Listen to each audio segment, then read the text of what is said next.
नमस्कार, one India Hindi में आपका स्वागत है। मैं हूं शिखा धूरिया। वित्त मंत्री निर्मला सीतारमण ने वित्त वर्ष 2021-22 का आम बजट पेश करते हुए संकट से जूझ रही अर्थव्यवस्था को उबारने, देश में विनिर्माण गतिविधियों को प्रोत्साहन देने और कृषि उत्पादों के बाजार की मजबूती के उपायों की भी घोषणा की है। कोरोना संकट से सरकार के खजाने पर दबाव है और इससे निपटने के लिए बजट में कुछ सख्त और अलग कदम उठाए गए हैं। जानकारों के मुताबिक इस बार का बजट पिछले सालों की तुलना में कुछ अलग है।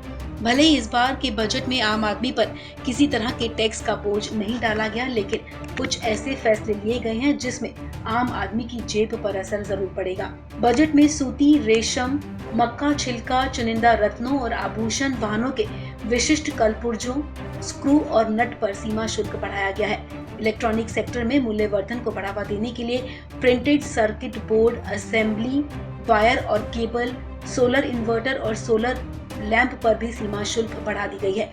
सरकार ने मोबाइल सेट और चार्जर पर आयात शुल्क बढ़ाने का फैसला लिया है, जिससे ये चीजें महंगी हो जाएंगी। दूसरा झटका जो लगा है आम लोगों को, वो है पेट्रोल डीजल की महंगाई से परेशान लोगों को उम्मीद थी कि बजट में सरकार एक्साइज ड्यूटी घटाकर उन्हें राहत देगी।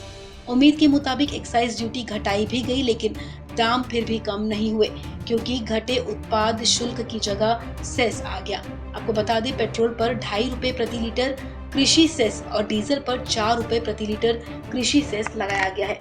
इसके अलावा लोगों को जो तीसरा झटका लगा है वो है पीएफ को लेकर। बजट 2021 के ऐलान के बाद पीएफ में निवेश करने वालों को झटका लगा है।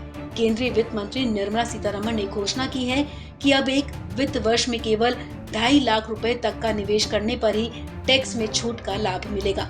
यानी इससे ज्यादा निवेश किया तो ब्याज से कमाई टैक्स के दायरे में आएगी।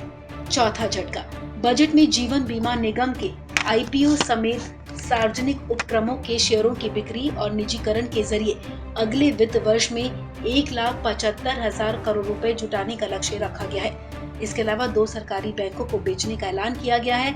कुछ पब्लिक सेक्टर यूनिट का निजीकरण भी होगा, जबकि कुछ का विनिवेश होगा, जिसमें सरकार अपनी हिस्सेदारी को बेचेगी।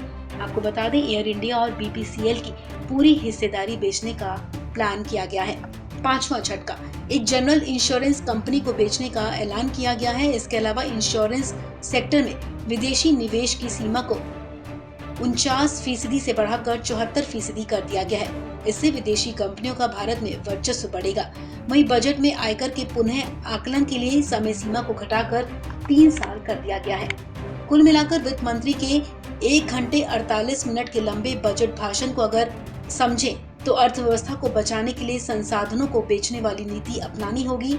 इसके अलावा स्वास्थ्य, सड़क इंफ्रास्ट्रक्चर और रेलवे में पैसा लगने से अर्थव्यवस्था को बूस्टर मिलेगा। इस खबर में फिलहाल इतना ही। तमाम अपडेट्स के लिए आप बने रहिए वन इंडिया हिंदी के साथ।